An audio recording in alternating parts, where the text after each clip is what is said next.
Ok, bien. Estamos live. Hola Mario, pasamos desde el italiano al español. Perfecto, sin problema. Puede ser que en algún momento se nos escape un poco, pero intentaremos mantener la conversación en castellano. Castellano, con Mario estamos acostumbrados. Yo creo la mayoría de las veces hablar en italiano, si no hay otras Sí, yo intento hablar con las personas que no tienen el castellano como si lengua materna, intento hablar en el idioma de ellos. Más que nada por egoísmo propio e intentar practicar, porque si no Bueno, después se te olvida. y encima tú estuviste al colegio italiano aquí en Barcelona, ¿no? Bueno, Sí, eres de origen italiana. Sí, bueno, yo era hijo de padre italiano y madre nacida en Cataluña y familia aragonesa, pero sí, yo estudié de los 2 años hasta los 17 en el Liceo Italiano de Barcelona y luego el COU lo hice fuera ya en un colegio nacional. Hice el cambio de nacionalidad de aquella entonces, porque tenemos unos cuantos años ya, porque el tema del permiso de residencia era súper complicado. Yo quería estudiar y trabajar porque no me entendía en casa. Me decía, mientras estés aquí tienes que hacer lo que yo digo. Pues perfecto, me voy, pero claro, para trabajar tenía que tener la documentación y me hice la nacionalidad española, que entonces no podíamos tener la doble nacionalidad, cosa que después mi hermano y mi hermana unos años más tarde pues optaron por la doble nacionalidad y ahora yo sí que se la podía recuperar, pero bueno, ahora ya con este mundo global que nos toca vivir ya no tiene tanta importancia. Vale, el mundo es, ahora te voy presentando así, esta charla de introducción es un poquito así porque la gente empieza a conectarse y tal, Sí. y ahora te voy presentando, pero hablando de mundo global, yo una vez que flipé es cuando estaba en Treviso, en una calle pequeñita, al lado de donde vive mi mamá, Sí, y voy ahí con mi hijo, este invierno fue y voy ahí con con mi Giancarlo hijo. Stocco. ¿Y quién veo? A Mario Lopetti. Digo, no puede ser. Y encima era un periodo que nos estuvimos mensajando y no podemos Correcto. vernos aquí en Barcelona y te veo entrevisto abajo de la casa de mi mamá. Sí, que yo estaba con Giancarlo Stocco, con el secretario general de EBRA, precisamente porque teníamos una asamblea general ese fin de semana. Sí. Vale, pues en el mientras que tú haces la parte técnica esa de compartir y tal, yo te voy... Va, estupendo. Pues ya voy leyendo un poquito tu presentación. Pues empieza a entrenar a los 17 años a las chicas del CEU y después ayudando los cadetes del sub-16. Correcto. Después pasa a Senior, CEU, Gothics, Club Natación Barcelona, Barça, BUC, Oviedo, Batcos, Belenos Rugby Club Santander, las selecciones catalanas, sub-20, sub-18 y señores. Staff del Almogarves de la CIR, seleccionador de la selección española femenina de Beach Rugby y desde el 2003 100% trabajando en el mundo del rugby con campus, torneos, la empresa tuya, después hablaremos también de eso, entrenador y tal. Es miembro del EBRA y presidente de las series españolas Beach Rugby. En todo eso te olvidaste las dos cosas que estás haciendo ahora. Tienen tanto, pero te olvidaste. Entrenador del Gothics femenino. Sí, bueno, Claro. sí. Por eso cuando pongo Gothics, al final es todo. En Gothics tuve 3 etapas, una de jugador, una de entrenador masculino y ahora de entrenador femenino. Vale. Y seleccionador de la catalana sub-14, aunque todo terminó Bueno, así de repente, ¿no? Eso ha sido un aperitivo, porque no nos dejaron ni disfrutarlo. Pese a que las 3 semanas que trabajamos con los chicos, verdaderamente, a nivel de grupo de staff, estábamos muy motivados y con una misma filosofía de trabajo, y creo que los chicos eso lo notaron. Sí, lo hablamos, no sé si has visto la charla que tuve con Mauricio Benito, del San Cugat, y él me comentaba que su hija, por ejemplo, estaba encantada de los entrenos, que los chicos estaban muy contentos. Siempre parto de la filosofía de que yo no entreno jugadores de categoría, entreno jugadores de rugby. Adapto según qué tipo de trabajo a la edad, porque no puedes trabajar según qué cosas por capacidad de desarrollo psicológico sobre todo, pero intento tratarlos como jugadores de alto rendimiento que son. Entonces, a partir de allí, pues Supongo que es una manera un poco diferente de tratarlos del día cotidiano en los clubes, pero es que es mi manera de entrenar, tanto en club como en selección. Y mira, esto, no sé si lo escuchaste, pero esto es justo lo que ha dicho Mauri. Mauri comentaba que lo que le gustaba mucho a los chicos, después quizás vamos a profundizar ese tema, porque es muy interesante. Y Mauri comentaba que lo que le gustó más de todo a los chicos es, chicos, chicas, es que los trataban de entre comillas, adultos, de casi profesionales.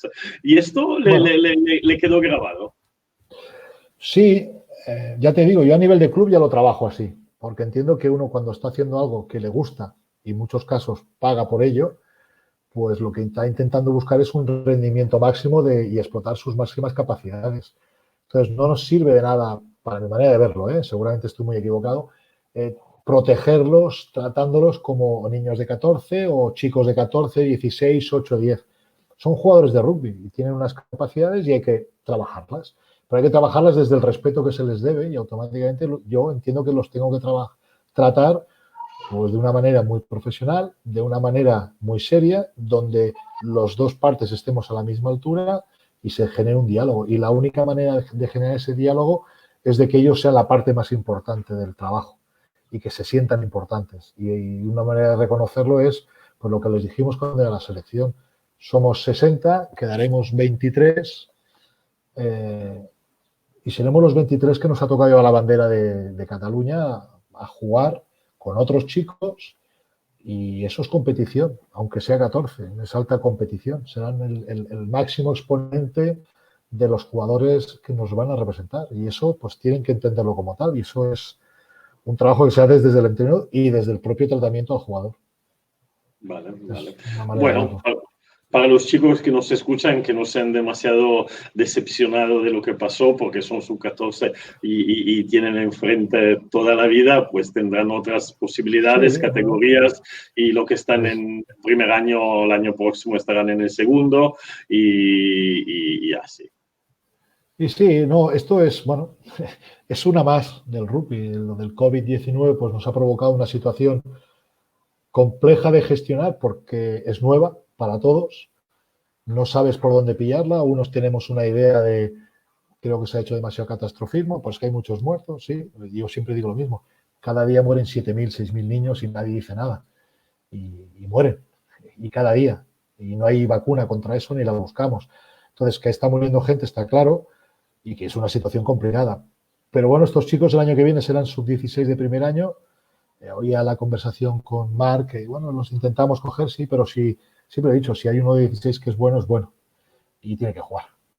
Y ya está. Entonces, bueno, siempre mi propuesta a la federación, ya cuando en mi otra etapa, cuando estaba también Marc en la federación y estaba Jean-Michel Villemont, y hablábamos, siempre ella hablaba de tener una selección sub-18, sub-20, sub-16, sub-14, digamos, la selección y una selección A, que son estos emerging de primer año o jugadores de segundo año que a lo mejor no están para estar en ese primer equipo, pero sí que interesa tenerlos dentro de un movimiento de las selecciones, porque al final, ¿quién nos dice que a lo mejor dentro de 3 años este jugador que está pero no acaba de aterrizar, le dando una experiencia de una competición paralela, pues puede llegar a dar un salto importante?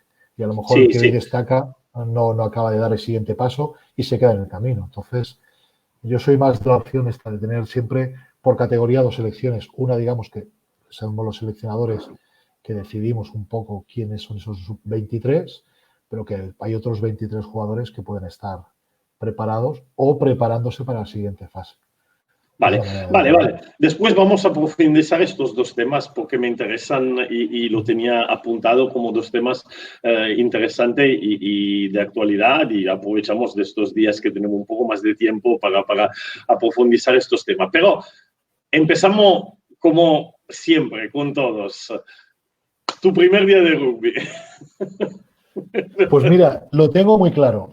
Llegar a la zona deportiva universitaria cuando había césped, porque ese campo yo lo conocí el último año que hicieron obras de realidad, que levantaron todo, trajeron césped de Australia, césped o sea, mezclaron ahí un todo Y el día que llovía el jueves, el domingo y el sábado ya no se jugaba. El Citari en aquella época estaba en División de Honor y después ya bajó a Nacional y luego ya quedó en Regional.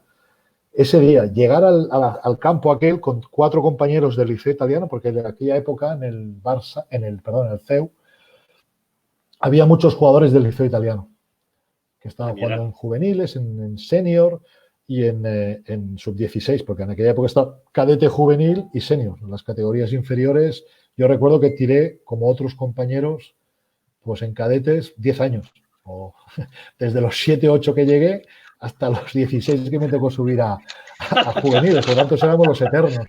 Y no jugabas, o jugabas poco, o no jugabas nada, pero entrenabas y te tenían. Y claro, es que no había posibilidad de jugar, porque no había esa categoría de esos niños de esta edad. Y realmente cuando ya llegamos a 13, 12, 13, que fue cuando empezamos a jugar ya, pues nos llevamos muchos años.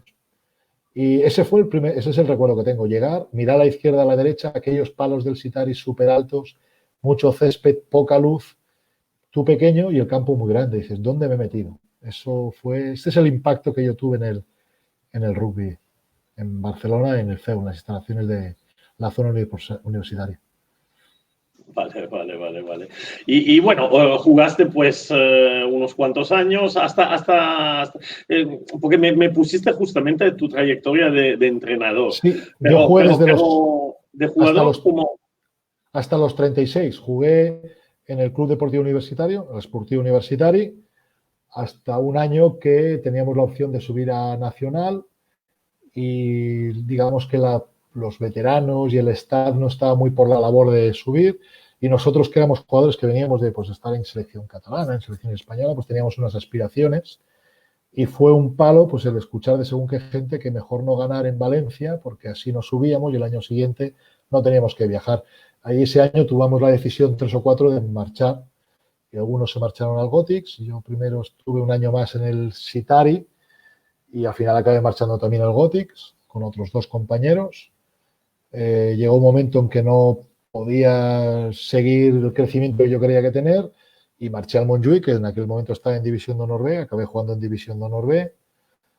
Luego tuve una pequeña aparición por Francia, luego volví a entrenar al Citari y a jugar y a entrenar. Entonces, como era jugador-entrenador, entendía que no podía jugar en el primer equipo. Entonces, cuando me convocaban en el segundo, jugaba en el segundo. Y cuando no había gente, pues te tocaba jugar en el primero, pues jugabas en el primero, pero siempre he estado. Y luego ya fue cuando fui al Barça y ahí ya acabé mis años de jugador hasta los 36, que con la segunda lesión de rodilla y tercera operación, pues ya tomé la decisión de retirarme y dedicarme a entrenar, que empecé entrenando con Jordi Villalante como segundo entrenador, llevando los delanteros en el Barça. Al año y medio, pues en Navidades hubo un cambio y me quedé yo de entrenador, entrené en el Barça unos años. Ya no eres el primero que me nombra Jordi Villalante. No, Jordi Villalante yo he jugado tengo una entrevista programada con él. Con Jordi yo he jugado he sido su segundo y ahora pues estamos en el mismo club, él entrando al senior y yo entrando al femenino, con lo cual hemos tenido unas vidas un poco paralelas. Claro. Puedo dar una primicia que ya tengo una entrevista programada. No me acuerdo el día, creo sábado, pero bueno, en breve lo escucharemos también aquí en Dampa to Rugby. Sí. Bien, Mario. Muy interesante. Bueno, ahora me llamó la atención que dijiste que te fuiste de un club porque habían decidido de no ganar un partido. Sí. Yo hostia, creo que no hay nada peor que... De no ganar, no, pero... Bueno, que si no se gana no pasa nada porque incluso mejor que no tenemos que viajar. Pues si todo el año luchas por llegar a una fase de ascenso, estás en una fase de ascenso, en la zona universitaria acabas ganando de 3, 4 puntos en una intercepción de Santiago Valle, que hace una intercepción de una jugada y se va de 22 a ensayo, y después en el viaje de ida para allí te están comentando esto, pues claro, con jugadores ambiciosos, jóvenes, decías, es que esto no va conmigo, no, o sea, no me lo puedo creer. Y es muy loable, porque aparte encima lo hicieron públicamente. Y bueno, pues automáticamente acabando la temporada esa, pues algunos tomamos unas decisiones traumáticas porque era el club de donde habías empezado, pero al final llegó ese momento y dices, es que no me siento de este club, no me hacen parte de este club, con estas afirmaciones. Otra cosa es cuando empieza la temporada, se hace un pacto de vestuario y dice, señores, este año vamos a disfrutar y no queremos subir. Bueno, pues si se acuerda, tú sabes y entras en esta rueda. Pero claro, cuando estás en el momento de, entre comillas, de ese éxito del objetivo, no, pues no, cuesta entenderlo. Tú como carácter, para lo que yo te he visto y te conozco y te escuché hablar y tal, eres bastante competitivo, ¿no? Como, bueno, y atención, competitivo no es una excepción negativa, ¿eh? No, yo no me gusta perder ni jugando yo solo al solitario. Es así. Entonces, entiendo que cuando estás en cualquier desarrollo de una actividad, tanto individual como colectiva, tienes un objetivo, que es intentar ser el mejor, hacerlo lo mejor posible. Por lo tanto, eso ya te genera un sentimiento y una necesidad de competencia. Si hay al lado un jugador que es mejor que yo, pues yo tengo que ser mejor, porque yo quiero ser mejor que él para jugar más. Entonces, y a mí me ha ido bien. Está claro que a veces cuesta entenderlo y muchas veces es que eres muy prepotente, ¿no? Prepotente, ¿no? Yo sencillamente hago lo que hago para ser el mejor. Luego podré serlo o no podré serlo, pero la intención es esa. Luego el tiempo te pone a cada uno en su sitio y consigues unas cosas y otras no. Y lo que tú creías que era obvio no es tan obvio, pero al final... Y eso intento trasladarlo en cualquiera de las categorías. Porque un niño de 5 años pones una pelota de tenis o de rugby o de ping-pong en medio entre dos y están disputando. Y uno quiere tenerla, que es el mejor. El más rápido. Bueno, pues ya es el mejor en algo. Automáticamente eso hay que potenciarlo. Estoy, Mario, mirando en estos días la serie que más o menos todos los apasionados de deporte están mirando, que es The Last Dance, con Michael Jordan, y es baloncesto, y es increíble el nivel de competición y competitividad que tenía ese tío, pero no es por nada que al final se ha quedado el mejor de todos los tiempos. Al final eres el resultado de tu esfuerzo y de tu trabajo. Y contra más esfuerzo pones, más posibilidades tienes de ser mejor. No el mejor, pero mejorar. Y eso es el reto individual. Y yo creo que en un deporte colectivo todo empieza, a mí un entrenador me dijo siempre, haz lo tuyo, solo tuyo, pero hazlo bien. Porque si haces lo tuyo, te haces mejor. Si solo haces lo tuyo sin darte cuenta, estás ayudando a los demás a ser mejores. Y si encima lo haces bien, pues aportas el 100%. Y muchas veces solo nos quedamos con hacer lo mío y en el solo lo mío entra lo que hago por los demás. Y para mí eso es una filosofía del mundo del deporte. Y eso es lo que intento transmitir a mis equipos y en los campus y aprender a mejorar tú los pequeños detalles. En el mientras, Mario, nos saludan Frank García Macías y Rodrigo Molina. Rodrigo Molina dice, muchos saludos a Mario, gran precursor del beach rugby. Y bueno, y Frank García Macías también lo agradezco que me saluda a mí.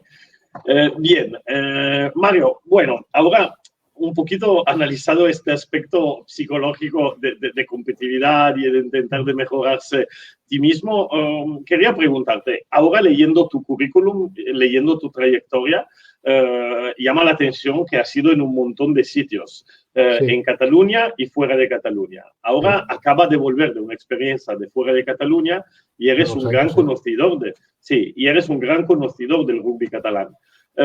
¿Cómo lo ves? ¿Cómo ves en este momento el rugby catalán en rapport con el rugby estatal y en general con el rugby?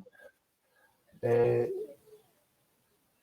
rugby catalán, yo creo que hemos ido de una época donde éramos un referente total a nivel nacional, total, y fuimos perdiendo prestaciones de competencia o de competitividad precisamente porque nos pensamos que éramos ya los mejores y nos olvidamos de seguir trabajando. Y de unos años para aquí,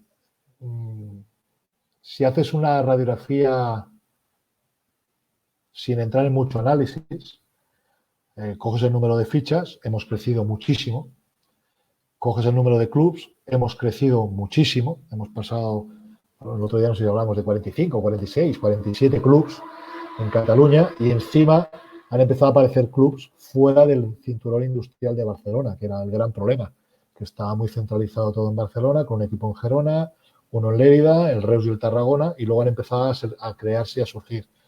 Yo siempre digo, está muy bien crecer de estas maneras, pero luego viene el siguiente análisis, que, vuelvo a repetir, yo creo que debe estar equivocado, pero es el que yo hago, que hemos crecido en volumen de entidades y repartiendo esas fichas siguen estando concentradas en los clubes de siempre y los clubes emergentes no acaban de dar el siguiente paso.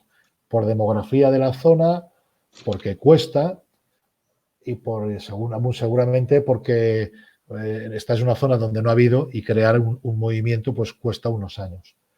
Yo creo que hay gente que está trabajando mucho y muy bien y otra gente que está trabajando mucho, pero para mi manera de ver no focalizado. Entonces, ese resultado de muy buenos recursos creo que se está empezando a notar de que tampoco acaba de cuajar, ¿no?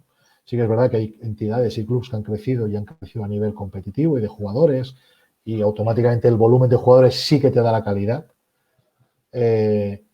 Otros crecen y no dan el siguiente paso. Y entonces esa es la situación que yo veo a nivel de Cataluña. ¿Y el siguiente paso? ¿En qué consta? El siguiente paso, guste o no guste, es la profesionalización de según qué tipos de estamentos. Los clubs, para dar un paso adelante, tienen que profesionalizar algunos de los componentes de este club para que puedan dedicarle el verdadero tiempo a potenciar pues, los recursos, ingresos de patrocinios. Tiene que haber alguien que se dedique a pleno. No puede ser que salga a las 7 de la tarde o a las 6 de la tarde de su trabajo. ¿Y a quién vas a visitar? Si la gente de los recursos visitan o reciben las visitas por las mañanas. Al final estamos siendo endogámicos y nos damos, pues que yo tengo un amigo que tiene una fábrica y ese amigo mío me pone un patrocinio. Ahí no vamos el otro día hablabas con Bicho. Nos falta profesionalizar ese aspecto. Los entrenadores, sí que es verdad que estamos creciendo en volumen de entrenadores. Yo discrepo con algún tipo de curso donde te dan el título y no forman entrenadores.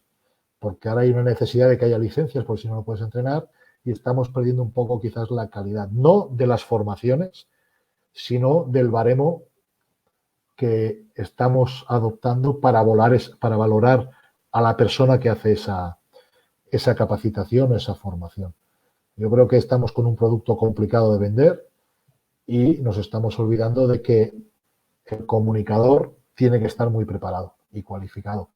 Ya no nos vale lo que hace unos años valía de que el padre con buena voluntad, que había jugado o no, ve 4 vídeos y entrena. Yo creo que esa parte es otra parte que poco a poco se tendrá que profesionalizar, porque incluso en otros deportes amateurs es una parte profesionalizada, tiene una retribución, porque al final tienes un compromiso, el que más de los demás, porque siempre estás, yo haga frío o no, haya 20, haya 30, haya 15, haya 18, haya 4, tú estás allí, tienes que estar. Piensas antes, durante y después, y eso poco a poco pues te va dando. El rugby social es interesante, pero al final la evolución te la da, por suerte o por desgracia, esos pasos a un pelín más de poder, pues eso, que tú te estás formando, estás dedicando un montón de horas y no creo que tú le pagues una carrera a tu hijo universitaria de medicina y luego dice, no, pues que ahora no hace falta que cobres, porque esto has estudiado 20 años y no hace falta. Pues bueno, todos los que ya tenemos muchos años y hemos hecho formación nos ha costado y nos lo hemos pagado el 80% nosotros. Al final, de alguna manera, es también valorar esta situación. Pero bueno, esto es una visión un poco... No, es una visión interesante y también es una visión que se puede comparar con dos cosas. Una son los otros deportes. Tú, por ejemplo, por trabajo, tú tienes una fábrica de ropa técnica de deporte y imagino que tienes contactos también con otros deportes. Sí. Y además ¿vale? aprovecho de ellos para hacer entrenos con entrenadores de otras actividades deportivas. Vale, y este aspecto de la profesionalización de los entrenadores de categorías inferiores, por ejemplo, deporte como el básquet, como el fútbol, como el balonmano, ¿cómo lo llevan? Pues tienes las dos maneras. Los clubs que tienen una organización pseudo profesional, ya no hablo del Barça ni del Granollers ni de estas grandes entidades porque ya te lo exigen de alguna manera, cometiendo errores como todas las entidades, ¿no? Pero sí que hay un reconocimiento económico porque hay una obligación de tiempo. Y eso se nota. Para mí, el gran error que tenemos en el rugby y en otros deportes es que en las categorías inferiores ponemos al que empieza a entrenar. Yo creo que es un gran error porque es cuando empezamos el edificio, pues ponemos al que está en prácticas. Y quizás tendríamos que poner al más capacitado para que esos cimientos sean estables y sólidos. Y sí que las de formación pues vayan apareciendo como colaboradores, no como responsables. Y ves gente que ha hecho ha aprobado un curso en septiembre y en septiembre está entrenando un equipo como primer entrenador y su bagaje como entrenador de horas de campo, porque al final dices que no, es que yo he jugado. Estupendo. Yo conozco algunos entrenadores muy buenos que no han jugado nunca rugby, pero han entendido el juego. Y hay muy buenos jugadores que han sido buenos jugadores individuales que no han entendido el juego, y los hay. No, sí, por ejemplo, Mario, perdóname si te interrumpo, pero yo creo que esto es un poco una tarea que tenemos nosotros en el rugby, porque si tú miras otros deportes, hay ejemplos en el fútbol, está lleno de entrenadores que o no jugaron, bueno, claro que jugaron, porque a fútbol juegan todos, pero que no jugaron el a caso nivel de Mourinho. importante. Mourinho jugó nada y menos. Y muchos más, y muchos más. Entonces, está claro que te da, si has sido un buen jugador y has sido un jugador de visión, pues te da ese refuerzo. Pero el aprendizaje de entrenar es tiempo.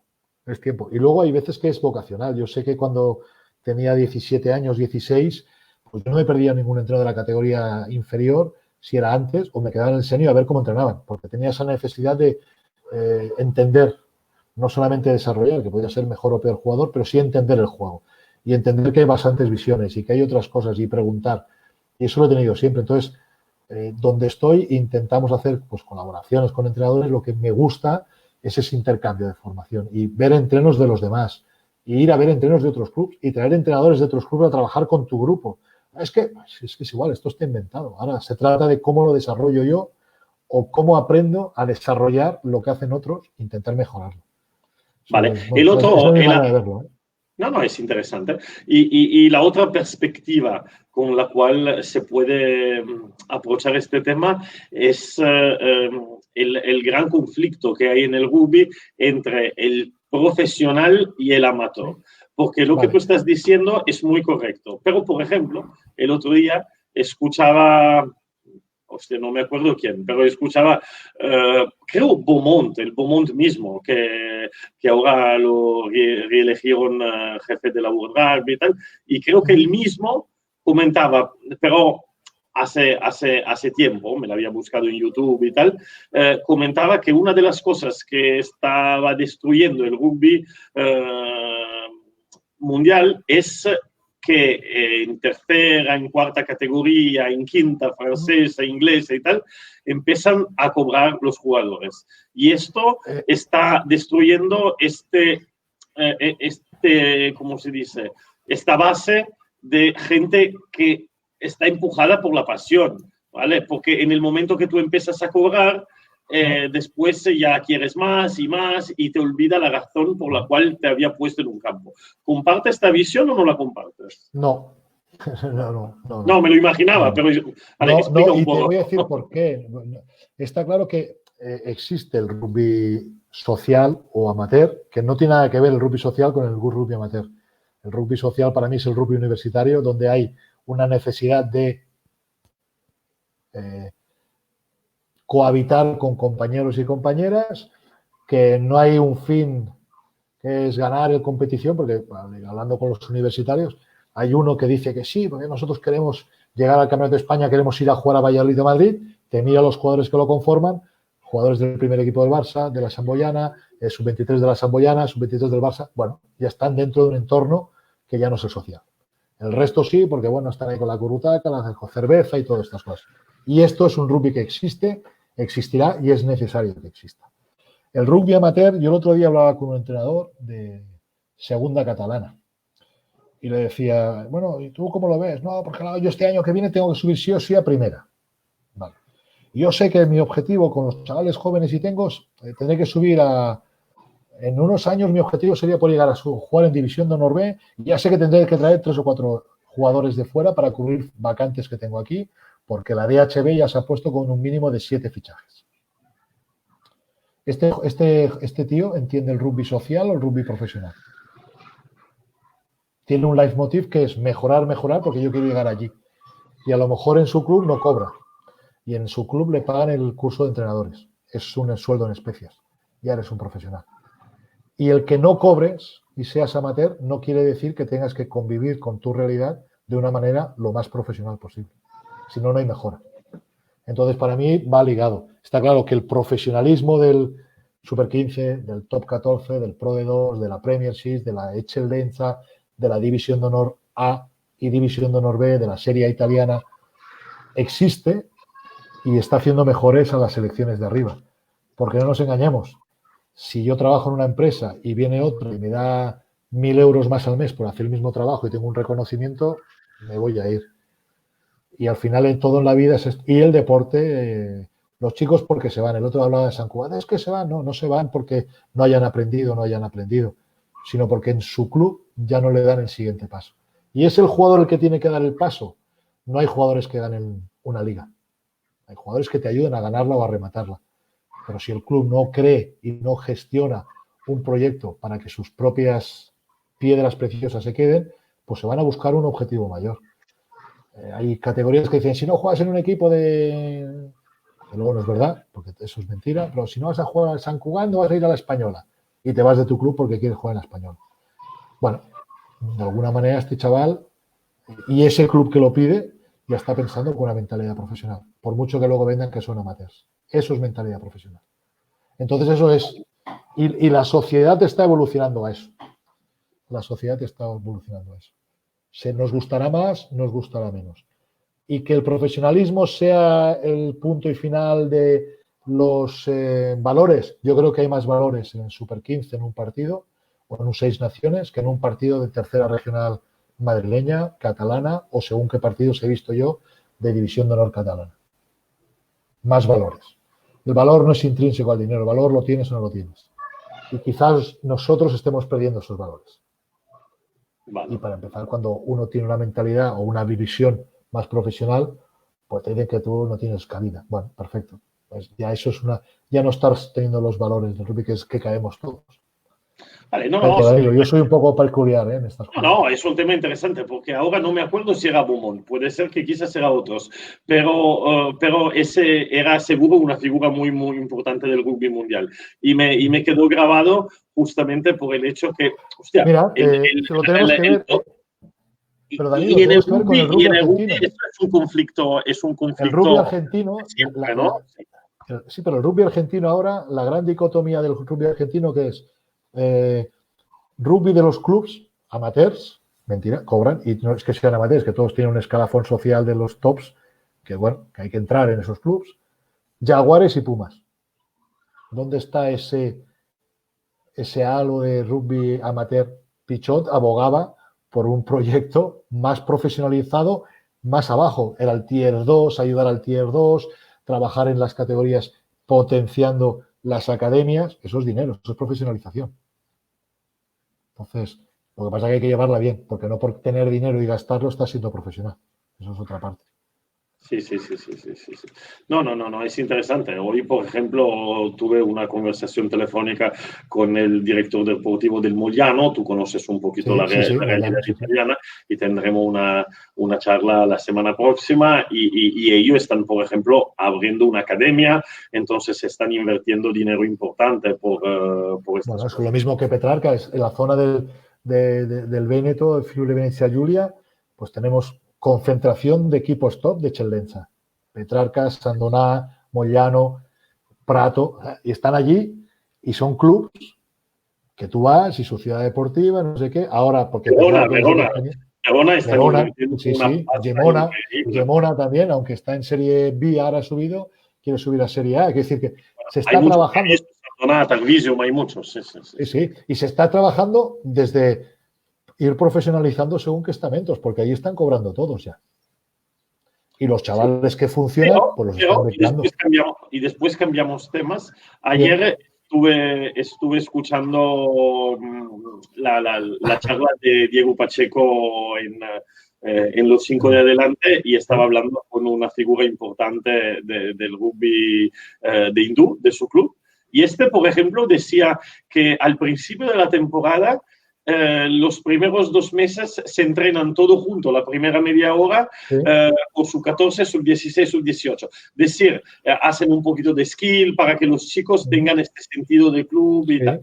Es decir, este profesionalismo no tiene que olvidar este sentido de club, de No, apartenencia. Es que no son excluyentes uno del otro.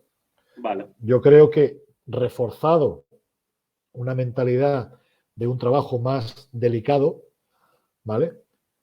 Y más delicado que decir que le puedes dedicar más horas, por lo tanto te tienes que dedicar a pleno rendimiento, o como jugador o como entrenador, no quita con un sentimiento de apego y de club, que es todo el trabajo en la base de hacerle sentirle no solamente parte de una entidad, sino el proceso de la identidad pasa por ellos. Y eso no tiene nada que ver una cosa con la otra. Y seguramente ese tipo de trabajo es una visión más profesional. Porque empiezas a trabajar en cooperación con los otros entrenadores, intentas según qué clubs trabajar, coger al sub-16, sub-18, sub-14 y para empezar ya están jugando cosas diferentes. Entonces, no quita una cosa de la otra, es lo que decimos. Todo se puede trabajar conjuntamente, la manera de verlo del apego del club, de una manera profesional, dotarlo de más valor y de acortar los tiempos de los objetivos, porque te puedes dedicar más tiempo con gente que está más cualificada y hay gente muy cualificada que no está cobrando. Y bueno, pues bueno, está bien. Yo durante este año, por ejemplo, en el club no tengo ingresos, porque el club por sus estatutos lo entiende así, pues lo entiende así y yo juego. ¿Vale? Pero claro, cuando te vas a Santander, te vas a Avilés, te vas a Oviedo, yo siempre le pregunto al presidente, ¿qué quieres cobrar? ¿Qué querías cobrar tú a 1.100 kilómetros de tu casa, de tu familia y con un proyecto de 300, 400 mil euros, que es el proyecto de un club, es una empresa de ese dinero que si no funciona no para el senior, sino para todo el club. Entonces, pues es que es normal que tú tengas que estar ahí. Y los clubes de fuera están abogando o por, entre comillas, profesional o pseudo profesional a la gente de su casa o traer entrenadores de fuera. Hay mayor movilidad. La movilidad lo que está dando fuera es que están llegando inputs de otras maneras de verlo el rugby, porque cada región tenemos lo nuestro. Aunque hayan llegado entrenadores argentinos, que hayan entrado entrenadores sudafricanos, el tema está que después tú como entrenador, donde vas, tienes que intentar adaptarte a una realidad de manera de funcionar, pero intentando llevarlos a tu camino y a decir, bueno, pues yo pienso de esta manera, hay una negociación y a partir de ahí empezamos a trabajar en este modo, con pequeñas concesiones que al final desaparecen, porque los llevas a tu terreno.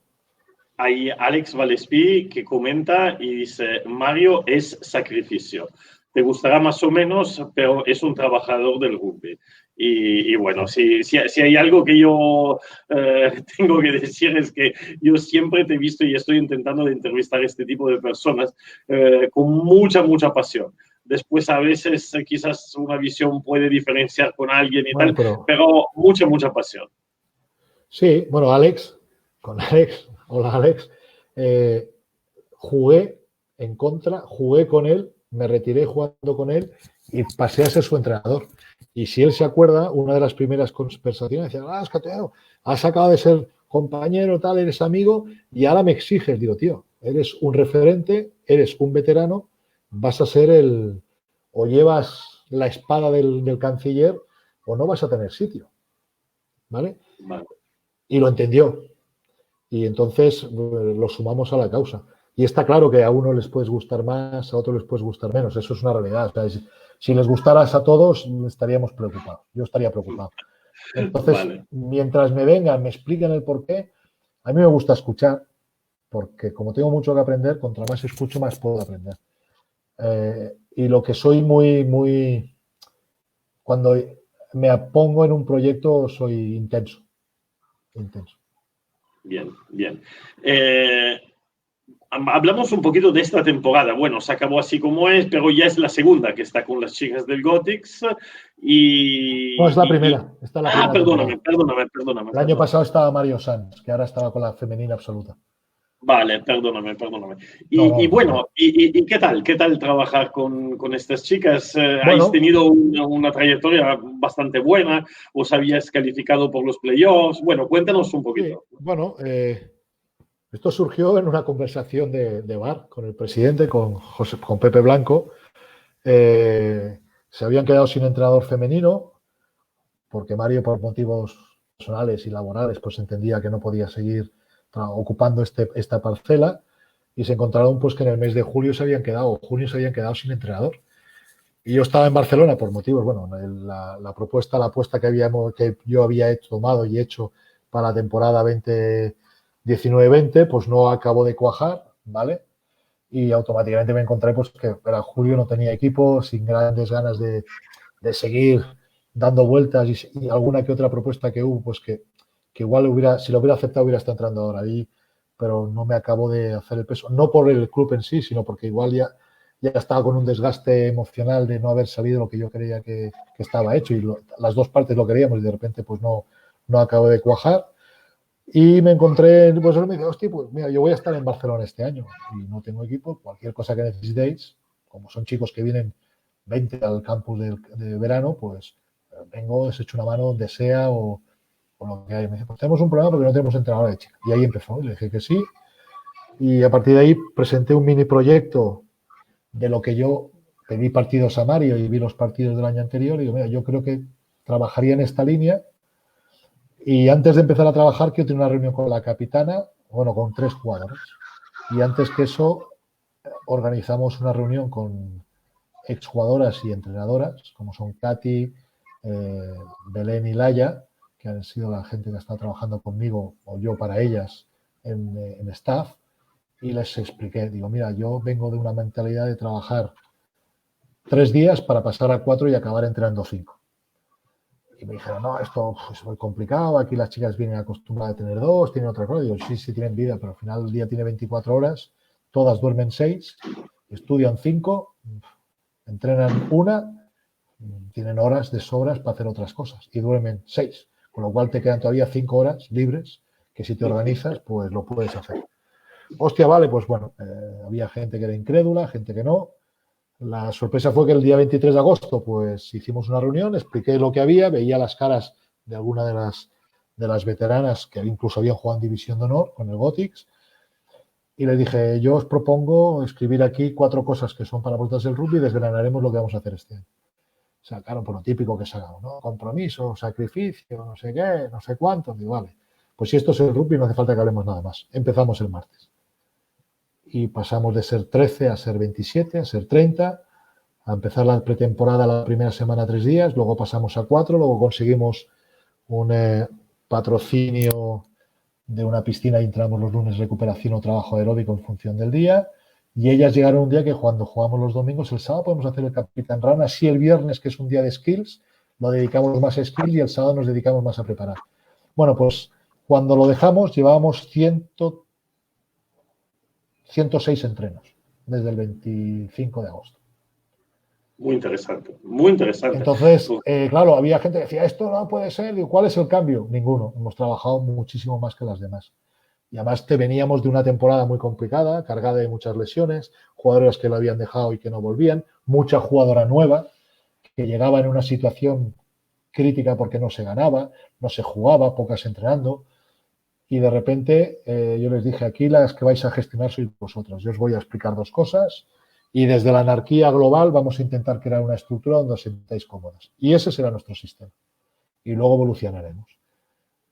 Y bueno, hicimos una primera fase de la temporada de la Copa Catalana, donde no nos habíamos marcado ningún objetivo, sencillamente ser descaradas, avanzar y que los balones no tuvieran muchas paradas. Entonces, una definición que me gustó de la entrenadora de Générez es que sois muy desorganizadas en ataque. Perfecto.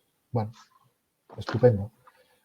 Pero siempre tenéis continuidad. Pues el mejor al lado. Desde el desorden éramos capaces de tener un orden interno. Y luego empezamos a trabajar con un sistema que no acabó de cuajar porque no funcionaban, no lo acaban de llegar a interiorizar, lo modificamos, nos sentamos con las capitanas y las entrenadoras y estuvimos trabajando ahí, hicimos unos ajustes y en este itinerín camino pues hemos construido un equipo que había llegado segundo en la liga, perdiendo solamente contra el Girona y bueno, en un playoff posible en casa en la Fuixarda para jugarnos con Sant Boi Krug y muy ilusionadas con lo que habíamos conseguido. Y no teníamos más objetivo más. Y si hubiéramos pasado el primer partido de la semifinal, pues hubiéramos dicho, pues tenemos otra oportunidad de disfrutar. Y si hubiéramos llegado a la final, pues era la guinda de la temporada. Y fueron ellas que dijeron, no, ya estamos aquí, nosotras queremos ganar. Con lo cual la motivación fue de ellas, no mía. Bueno, y fue todo con trampas. Bueno, no, pero interesantísimo. Súper interesante porque yo creo que muy a menudo, después cada uno tiene su sistema, su idea, su tal, pero muy a menudo tenemos miedo de cambiar el status quo, ¿no? Entonces, estas chicas eran acostumbradas a entrenar de 2 veces y tal, pero este proceso fue, me parece de entender de tu palabra, bastante simple, ¿no? Fue natural, porque al final no hubo un poquito de ¿cómo se dice? No, hubo dos jugadoras que se desengancharon un poco y luego volvieron a engancharse.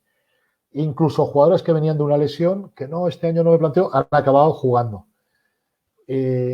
Yo creo en el proceso de maduración del consenso. Y aunque a veces me dicen, es que es muy impositivo, ¿no? Una vez que hemos llegado a un consenso, automáticamente lo que hemos decidido entre todas, en este caso, pues tenemos que cumplirlo. Y entonces soy estricto. Pero el diálogo es importante y es fácil, y yo lo digo así porque el año anterior que había entrenado al Belenos, que también venían de entrenar 2 días y medio, pasamos a entrenar 5 y los pros que tenían un mini sueldo trabajaban para el club o estaban con piso y una comida y X dinero, entrenábamos 5 días por la mañana gimnasio, 1 día piscina, 3 días de campo y 1 día de especialistas. Un equipo de regional, de división de honor catalana. Luego sube, bueno, claro, pues que no es que trabajar más que los demás. En el Vasco, el año que llegué al CRS, de pasar a entrenar 2 días, pasamos a entrenar 5, mañana y tarde y 2 días de triple sesión. Entonces, yo creo que el modelo es, si tú te sientes cómodo e importante de verdad y partícipe del proceso que tú estás haciendo, no que te lo expliquen, tú vas a ser parte importante del proceso, sino que desarrollas el proceso en el mismo andar y caminar del mismo, es muy fácil. Y está claro que no hacemos entrenos de 2 horas, son entrenos de 1 hora máximo. Y ha habido muchísimos entrenos de la temporada de 55 minutos. Y sí que es verdad que han cogido una dinámica de que ellas llegan 8 menos cuarto, van llegando, tienen sus skills, su calentamiento conjunto que hacen sus cosas, sus skills individuales que los hemos pactado y hemos dicho, oye, hay que mejorar esto. Y trabajan durante esa media hora hasta las 8 y cuarto. Para las 8 y cuarto arrancamos con el entreno. Y a las 9 y cuarto, 9 y 10, 9 y 5 hemos acabado el entreno, estiran, que con Jordi Villalante digo, mira, tienes el campo a partir de las 9 y cuarto, 9 y 20, es tuyo. Hostia, pero es que antes lo tenía a partir de las 10 hasta las 10 y media, porque alargamos el entreno. Yo entiendo que prefiero entrenar mucho más días, menos tiempo y más calidad de concentración y de trabajo. Vale. Para mí ha sido un proceso fácil en los últimos 6 años donde he estado, ha cuajado. Bien. Y Mario, ¿cómo en estas charlas me interesa también darle un poquito una idea a los demás entrenadores que escuchan, que escuchan estas palabras, estas charlas? Tú, en todos estos años, has desarrollado también un poquito un principio de juego, una manera que tu equipo juegue. Sí. ¿Quieres fuera de cámara se hablaba de sistemas de ataque, semiataque y tal. Sí, ¿Quieres sí. hablar un poquito de tus sistemas de juego para lo que sea posible? Bueno, yo parto de dos premisas, que son las que partiremos todos, porque no es que tengamos ninguno la verdad absoluta. Es llegar, ver, intuir y aplicar sobre lo que tienes y tu idea, intentar desarrollar lo más parecido a lo que tú tienes como óptimo y marcarte un proceso para que consigamos lo antes posible llegar a este mismo proceso. Por eso hablaba de la involucración y la personalización de las jugadoras en este caso en el mismo proyecto, ¿no? Yo parto desde un juego de enjambre, siempre. Es decir, un portador, lo ganamos todo axial, donde te toque tendrás que tomar una decisión de un rol, porque trabajamos siempre toma de decisiones desde el día 1, desde el entreno 1, integrándolo con parte física y no parte física, más analítica, con cargas o precargas. Con lo cual siempre parto de que el jugador o la jugadora, cuando decide girar su hombro a la izquierda para hacer un pase, haya una o dos opciones. Cuando a la derecha, una o dos opciones, y si va al suelo, las demás se comportarán de una manera. Yo construyo desde allí. Entonces, identificamos las fuerzas de cada una de ellas y en función de la portada del balón, las demás tenemos que aprender a comportarnos para poder trabajar sobre ella. Es decir, si tengo una jugadora que es penetrante, dura, muy confiante en el 1 versus 1 y en ese duelo cercano y gana, pues cuando yo estoy al lado, da igual quién sea, el comportamiento de esta jugadora siempre es el mismo. O al menos el 70-80% va a ser. Y el otro es la variable del descaro. Que yo siempre digo, cuando creemos que no se puede, siempre un pase más. Prefiero trabajar desde la técnica del pase y desde una pérdida de balón por darle continuidad que perder un balón o conservar un balón y hacerlo lento. Esa es mi idea. Soy un poco de la escuela francesa. 2 o 3 entrenadores que he tenido franceses me han marcado mucho en mi visión de juego. Y luego en la última etapa, cuando estuvo Jean-Michel Bouillemont, cuando podía yo subir con él a Perpiñán y verlo trabajar a él y su manera de trabajar. Y luego el perfil de entrenadores que siempre he intentado abastecerme de información ha sido gente, pues como la idea del difunto Paco Usero, ¿no? De un rugby de pases y no de fases. Patti, fases, no, que las fases tengan que ser una herramienta que se convierta en un pase, es decir, algo que tiene que ser muy rápido y para generar más movimiento. Entonces, yo vengo de esta cultura, ¿no? No del juego desde la conservación, sino desde la utilización continua. Por lo tanto, yo parto de eso y luego les digo, bueno, ¿qué estáis más cómodas? Con el 1-3-3-1 y luego si tenemos esta situación se convierte en un 2-2-2. Por lo tanto, ahí sí que tenemos un mini sistema, pero es porque ellas se sienten cómodas en ese desarrollo. Y eso sí que es lo que ha variado. Tuvimos partidos donde utilizamos un sistema, luego lo vimos, pues no acaba de funcionar porque cuando nos volvemos lejos nos encontramos que no somos efectivas. Bueno, pues vamos a buscar la efectividad. Y en ese deambular, pues hemos construido un proyecto que en esta última fase íbamos a hacer pequeños ajustes porque como todos los buenos entrenadores de los otros clubes te ven jugar y los vídeos hoy del Xala y del otro, pues te atacan. Y Nef Lérida con David Carreras, yo se lo dije a las chicas, digo, vamos a hacer este cambio porque conociendo a David nos ha estudiado y es su partido porque es el premio de la temporada y nos pusieron problemas cuando jugamos a lo que jugamos habitual. Cuando hicimos ese pequeño cambio, el comentario con David fue, has cambiado 2 cosas en la segunda parte. Yo no, estaba planteado desde hacerlo desde el principio y ha salido en la segunda. Pues bueno, entonces esa es la adaptabilidad, pero si tú la adaptabilidad la tienes tú y no la trabajas desde el día 1, cuando haces cambios, el jugador es cómodo por sistema. Entonces, yo vivo del cambio, cada día hay cambios, adaptaciones, regulaciones, modulaciones, cambios, siempre en un criterio y siempre acabamos en ese pacto.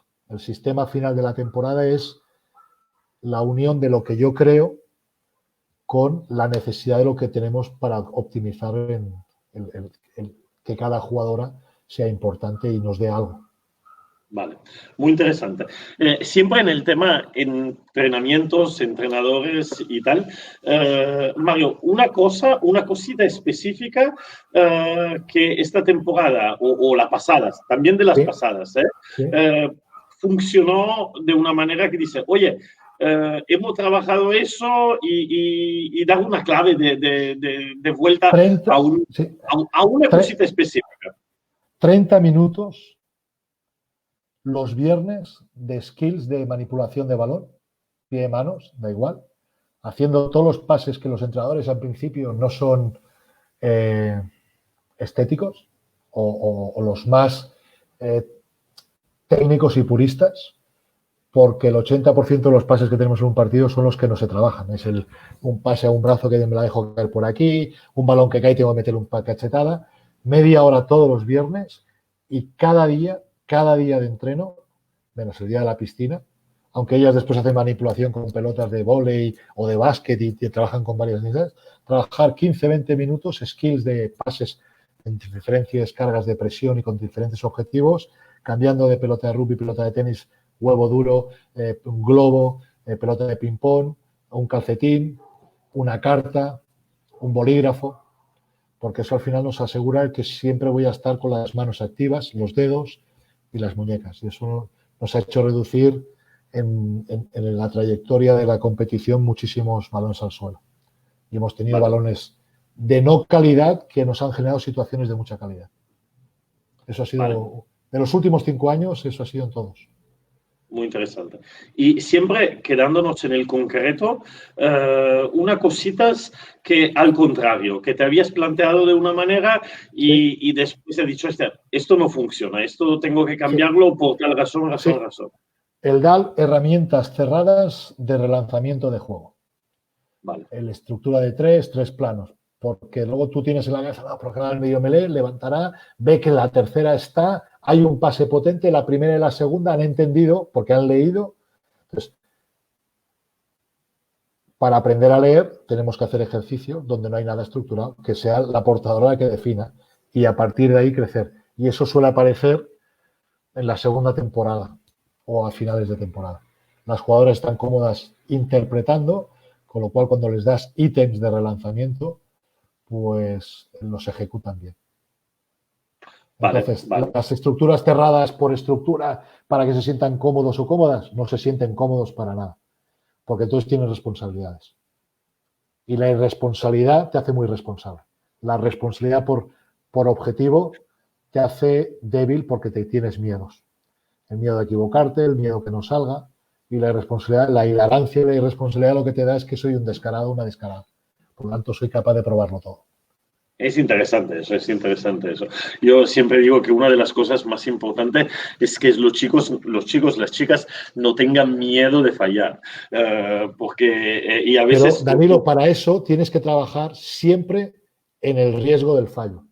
Y yo creo que muchos entrenadores entendemos o entendíamos y hemos evolucionado, que a lo mejor es una involución, porque a lo mejor es una evolución, pero para mí no damos ese paso porque es nuestra zona de confort. Si sale mal es Danilo. En cambio, cuando yo te dejo libre, hostia, ¿qué podemos mejorar de esto que no ha salido del todo bien? Y entonces entre tú y yo vuelve a haber un diálogo, o entre tú y el compañero o la compañera, vuelve a haber un diálogo de mejora. Porque partes de la premisa de que ya era válido el posible riesgo del error.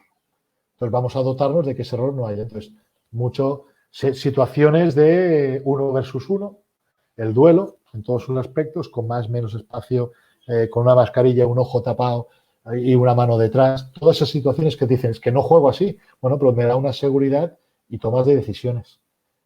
Mermado. Entonces, cuando voy a un campo, mermada, no estoy, puedo estar cansada, pero estoy conviviendo durante toda la semana de 1000 situaciones donde el riesgo no es un problema, es la solución. Entonces, es un camino un poco más delicado para el entrenador porque tienes que nunca partir de está mal, sino podemos mejorarlo así. Y claro, hay momentos del entreno donde tienes que tenerlo muy interiorizado porque lo primero que sale, entonces es un proceso del entrenador de aprender a ser un poco más paciente en este proceso de aprendizaje y de desarrollo del sistema. Claro. Bien, saludamos también a Benindorm 7, que te saluda, te dice aupa Mario Copetti. Ignacio Dávila. Saludo. y Rugby Fuencarral El Pardo, que dice que eres un crack. Bien, bien, bien. Mario, ya vamos terminando porque ya nos ha hecho una hora y no quiero robar demasiado tiempo. Se ha pasado muy rápido. Se ha pasado rápido, pero yo creo muy interesante. Lo que estamos intentando en estas charlas no es solo hablar de lo mismo que se habla siempre, que sé yo, de política, de federación, de tal, pero dar cosas concretas para que los entrenadores en el día a día puedan sacar ideas y ajuste, y creo que lo de hoy fue muy interesante. Pero antes de terminar, bueno, al final tendré las últimas dos preguntas, esa clásica, pero ¿Sí? quiero que me hables un poquito también de tu experiencia como seleccionador español de rugby playa, porque eso también Bueno, es interesante. De a beach ver, rugby, pero no rugby de playa, Bishuraki, beach sí. rugby. Vale, bueno, pues primero de todo, hablamos de la modalidad reconocida por Rugby Europa y World Rugby. Modalidad reconocida. De hecho, es la única que tiene campeonato europeo y se está hablando que en 2023 puede haber un mundial, un mundialito. Hubo un internacional en Brasil hace unos años donde fue Italia a jugar con Brasil, Argentina y no sé quién había más. Había 4 países o 5 y jugaron allí. Y el Campeonato de Europa de Naciones pues surgió hace unos años, que Moscú con Rugby Europa hicieron una apuesta. Ya sabes que en Rusia tiene una liga de rugby, dice rugby 5, y de rugby playa, y juegan en pabellones, porque tienen parones y montan pabellones con arena sílice. Y ahí había ido, a España se nos había convocado hace 3 años, con chicas no se fue, y se fue con los chicos. Y fue un equipo que fue Viator Barbarians, por mediación de Ignacio Dávila, con Viator, con el responsable, el dueño de Viator, que tienen este equipo franquicia, como nosotros tenemos el H2 Barbarians. Y pidieron permiso, dijeron que sí, porque una wildcard y tal, la Federación Española les tuteló como que iban de Barbarians, Viator Barbarians España, y fueron representando a España. Al año siguiente, por relaciones con Cesare Zambelli, que venía del Ebra y que ahora estaba como de comisario de FIR, porque el beach rugby en Italia ya se ha absorbido por la propia federación, pues estaba en relaciones con Rugby Europa y era la persona que lleva todo esto, y con Rusia, con Ilya y con Abrahamov, pues eran los que estaban hablando. Me dijo, oye, pues podéis ir tal como H2 Barbarians, como la Federación Española nos estaba postulando, pues nosotros nos presentamos, no pudimos ir con los chicos, pero se abrió el abanico de las chicas. Entonces con Ignacio Dávila de Viator Barbarians y de Mario de H2 Barbarians, y que estábamos en las series, dijimos, es importante, no podemos perder este tren, lo hemos perdido con los chicos, porque ahora tendrán que ir a clasificaciones previas que no se pagan, que cada uno tiene que pagar, y vas a Moscú a gastos pago. Hablamos con Junque, hablamos con la Federación Española.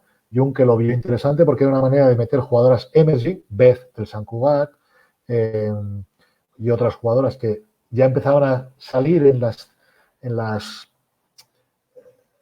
los nombres factibles del 7 o del 15 al absoluto, pero que no acaban de dar ese último paso, o lo habían dado pero con muy poca presencia. Y jugadoras veteranas, como el caso de Gema, capitana de las Cocos de Sevilla, actual campeón de DHA, que había estado siempre en el entorno Federación Española y Selección, pero no había acabado de debutar, y era una manera de conjugar estas dos realidades. Se decidió todo en 10 días, con Berta García, que venía de ser pues, no, un referente nacional, pues olímpica, internacional, con 7 y con 15, 6 naciones B, europeos, mundial, o sea, un referente que nos conocíamos de nuestra etapa en Asturias, pues dijo, ¿te parece que estés tú con Berta? Y digo, no, al contrario, me parece estupendo. Y tuvimos una concentración de 1 día y medio en Madrid, en la Complutense, en la Central, entrenando en un campo de vóley, y les dijimos, el mensaje de las chicas fue el mismo, dice, no tenemos tiempo de adaptarnos a una realidad, vamos a partir de una situación de 7 que todas controláis, pero tenemos el hándicap de los 2 segundos, que si lo tenemos que ser nosotros las propias que abrimos el balón, porque ahí juegan de otra manera, pero o si no tenemos la posibilidad de pérdida de balón. Y pactamos en una mañana de cómo queríamos jugar y nos lo pasamos de coña. Y llegamos a semifinales con Italia, pagamos la inexperiencia.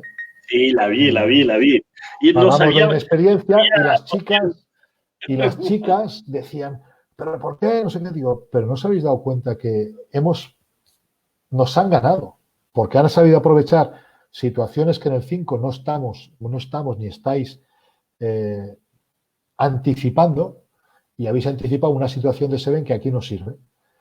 Y eso nos dio que para el partido del tercer y cuarto puesto, que es el peor partido de una competición, porque es cuando ya no descartas para competir por lo máximo y te vuelves a jugar lo máximo que puedes conseguir, pero desde una situación un poco anímica baja.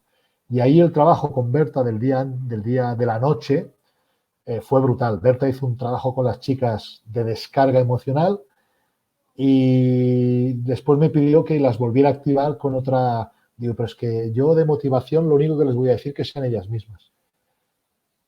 No fue el mejor partido del campeonato, porque para mí el mejor partido fue conjuntamente con el de Italia, el de Rusia, pese a que nos metieron muchos puntos, pero la primera parte vi a un equipo ruso que venía de ser campeón de Europa el año anterior con muchísimas dudas, y luego hablando con sus entrenadores que no, nos pensábamos que perdíamos en la primera parte. Luego en la segunda, pues los matices de la competición de unas jugadoras que habían hecho todo el circuito EBRA y las habíamos tenido en Barcelona, pues claro, tenían 5 torneos internacionales de prueba. Pues fue ese el mensaje otra vez. Ser descaradas y disfrutar de cada segundo, porque vamos a estar 30 segundos dentro del campo cada una de nosotras. Y todas. Y hubo una jugada en la cual una jugadora que ahora está en INEF Barcelona, que no es de aquí, que hizo un error. Y se vino abajo. Y la charla de la capitana ganó el partido. Porque esa chica fue la más importante del equipo. Porque le dijo vamos a disfrutar desde tus errores. Y esa tía lo bordó. Entonces, ese es el resumen de cómo yo veo el rugby, ¿no? Puedo perder, pero desde mi forma de ser, y es intentando disfrutarlo. Yo, la que tengo al lado y el que está al lado. Y es la única manera de que nuestro deporte evolucione. Muchos, el Super 15, ¿por qué es atractivo? Hay una cosa que es dinero, sí, pero hay una cosa de que como juegan para el público, se divierten. Está claro que el no haber ascensos y descensos provoca, porque aquí tuvimos la SIR. La SIR dio que jugadores que parecían una cosa en sus clubes jugando la DHA, cuando jugaban en la SIR parecían mejores. Como no había posibilidad de descenso y ascenso, jugabas por el disfrute.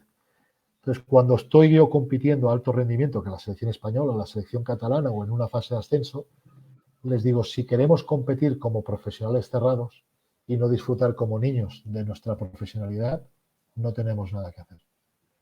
Y esa es la manera que enfocamos en la selección española de Beach 5, que esperemos que este año podamos acabar yendo otra vez a Moscú, que para el torneo a día de hoy Rugby Europa lo deja abierto, pero dependerá de la posibilidad de vuelos. Sí. Los rusos quieren fletar vuelos por delegación para enviarlos directos. Claro, es la gran diferencia. Sí, en Moscú, porque pagan todo. Vas un fin de semana a full, a todo pagado. Una buena experiencia lo del rugby Playa 5, una muy buena experiencia. Una manera de seguir trabajando habilidades. Hablando de 5, te saluda Luis Raurich Bosch, saludos desde Torrella. ¿Cómo he disfrutado con Mario con el rugby 5? Mira, Luis le hicimos la propuesta de venir a entrenar un rugby playa en Barcelona y fue su comentario, hostia, yo sí, porque me gusta el rugby y tal. Digo, mira, en el rugby 5 me estoy rodeando de gente que yo creo que tiene mi misma idea. Es disfrutarlo. Desde una versión más o menos, pero disfrutarlo. Y gente como Ruiz, como Vasco, como Arnalds Bilbao, con Pedro Montoya en ECO, Paloma Loza, Alhambra Nievas, arbitrado en nosotros,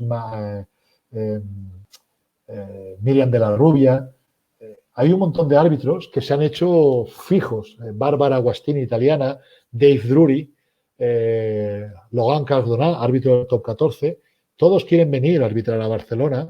Bueno, porque Barcelona también es muy bonita y están ahí. Sí, pero fíjate que todos al final llegan el viernes, hacemos una cena con ellos, se van al hotel, van al torneo, volvemos a cenar con ellos, van al torneo y un tercer tiempo.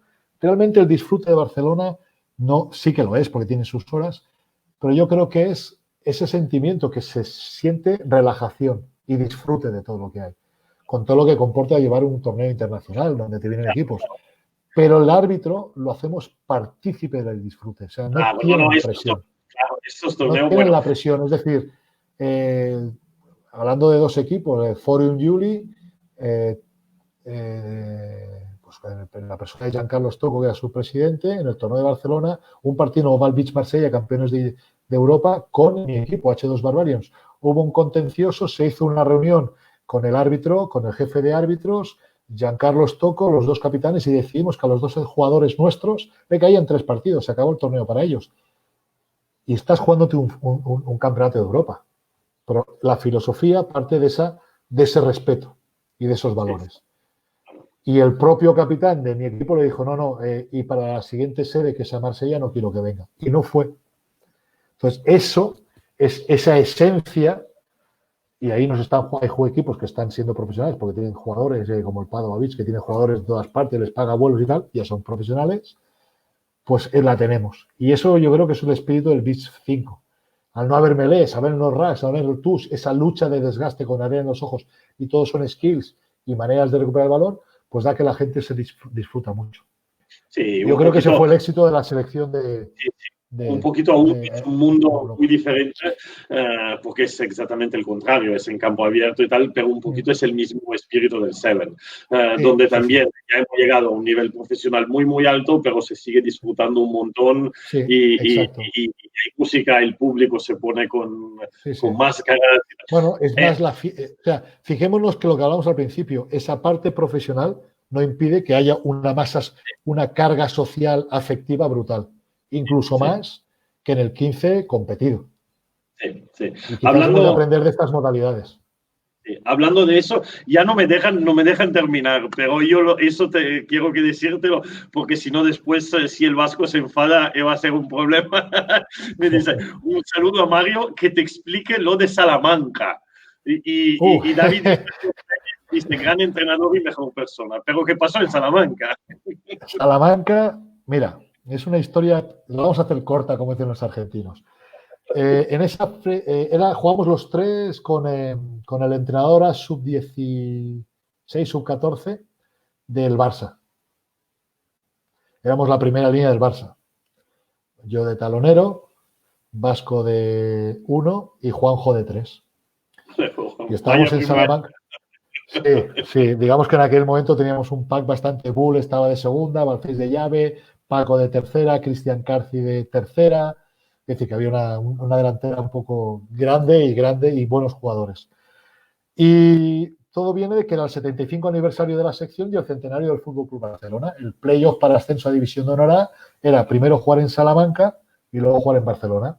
Nuestros dirigentes dicen, aprovechando que el fin de semana de Salamanca es el día del centenario del Barça, hacemos el 75 aniversario del Barça. Por lo tanto, permutamos el día de competición.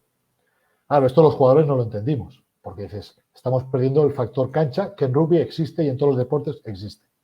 Porque los viajes, por mucho que estés, no estás acostumbrado y son una serie de cosas, y más en aquella época.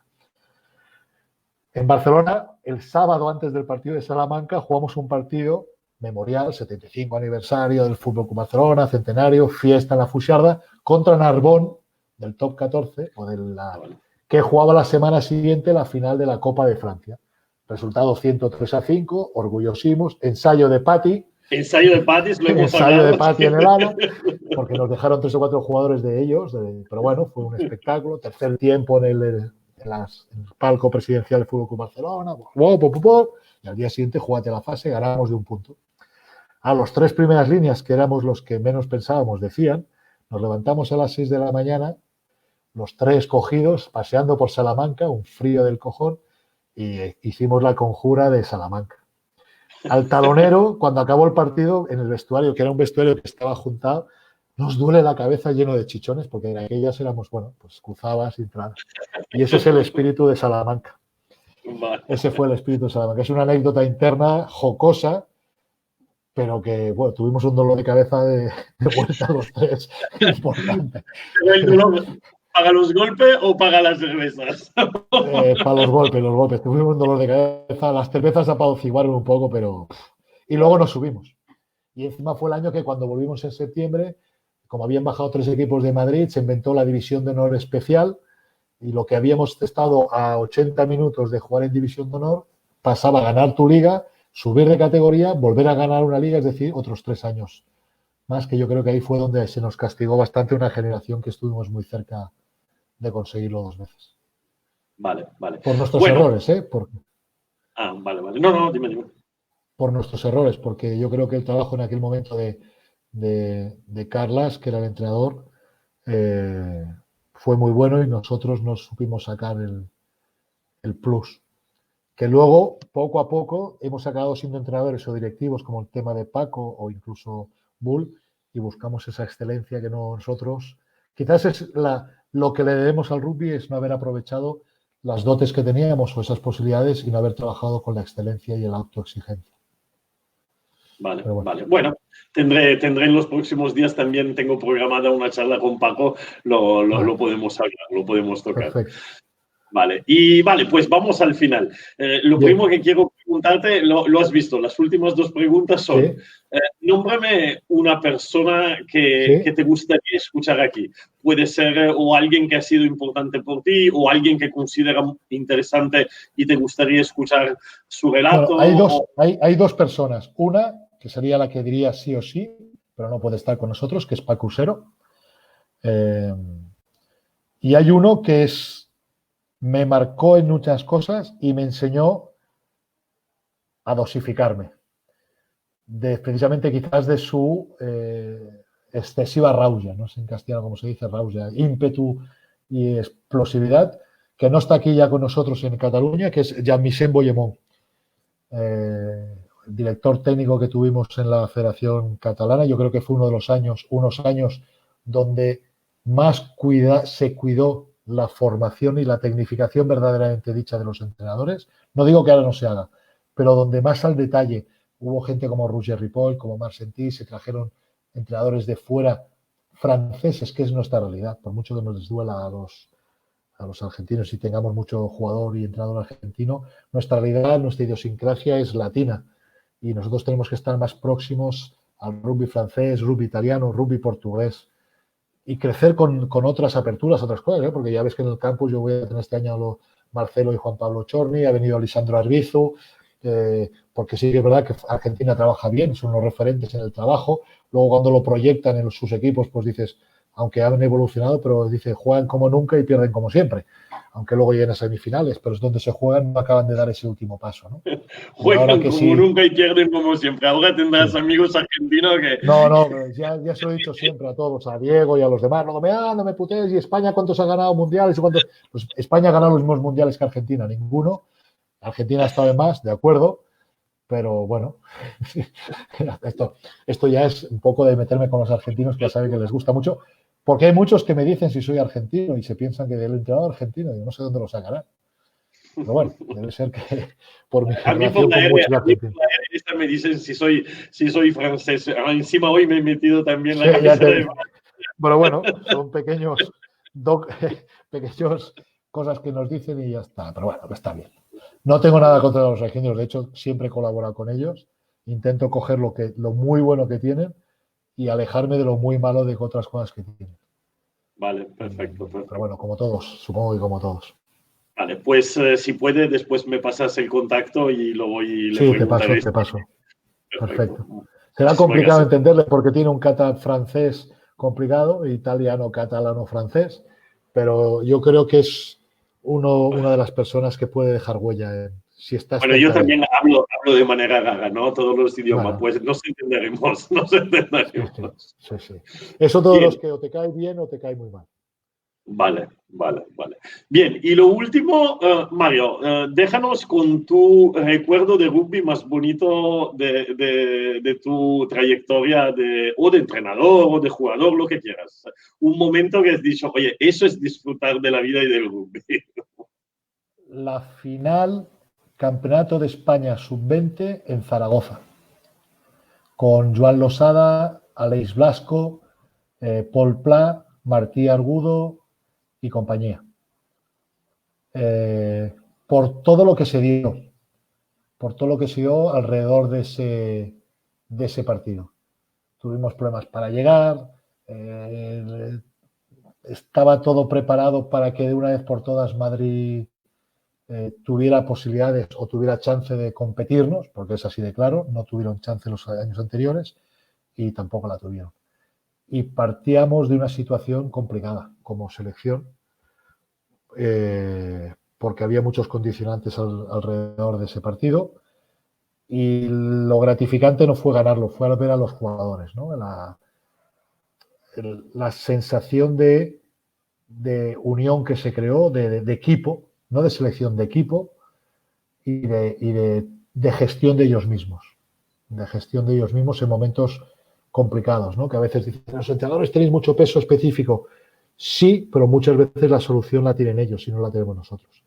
Y fuimos capaces, y eso sí que se lo achaco a ese staff que hubo en esos años, donde estuvo en un primer momento Marc estaba con nosotros, estaba también en una primera fase Jean-Luc Toñó, estuvo Maximiliano Bonano, estuvo Jean-Michel como director técnico, estuvo Maño en un proceso de una manera un poco más fugaz, pero también estuvo. Abrimos las puertas a muchos entrenadores que quisieran trabajar con la selección, no para la selección, sino con la selección. Algunos se apuntaron, entrenadores que estaban en formación, por lo tanto, tuvimos un staff bastante amplio para poder dotar de trabajo a los chicos. Entonces, una vez más, es lo que te decía antes, ¿no? Esa manera de hacerlos partícipes y darle muchos medios fue la que nos hizo ganar esa final. ¿Éramos mejores? Sí, pero no se trataba de ganar ese partido por ser mejores, sino por ser un grupo. Y tengo el vídeo y cuando voy a mis equipos lo saco. Lo saco y digo, defendimos con y sin balón, pero defendimos una manera de ser. No defendimos nuestro ensayo, defendimos una manera de pensar, una manera de ser. Y bueno, es un grupo que tuvo una historia de que cuando subimos en Madrid no nos dejaron ser campeones y a partir de ahí enlazamos 3 años seguidos de ganar el Campeonato de España holgadamente, pero sin matices, sin paliativos. O sea, finales de 30 a 40 puntos. Eso dice que equipos como Valencia que te habían ganado 30, 40, meterle 60, 50 puntos en una final. A Madrid meterle 40 puntos en una final sin tener opción. No es aquello que les pones puntos, sino que no tienes opción. Que jugamos hasta el último minuto sin especular. Ganábamos y jugábamos balones. Eso es lo que me quedo yo. Eso, con ese punto. Y luego Pues, grandes amigos que he sacado. Grandes amigos. Luego la otra gran cosa de grandes amigos.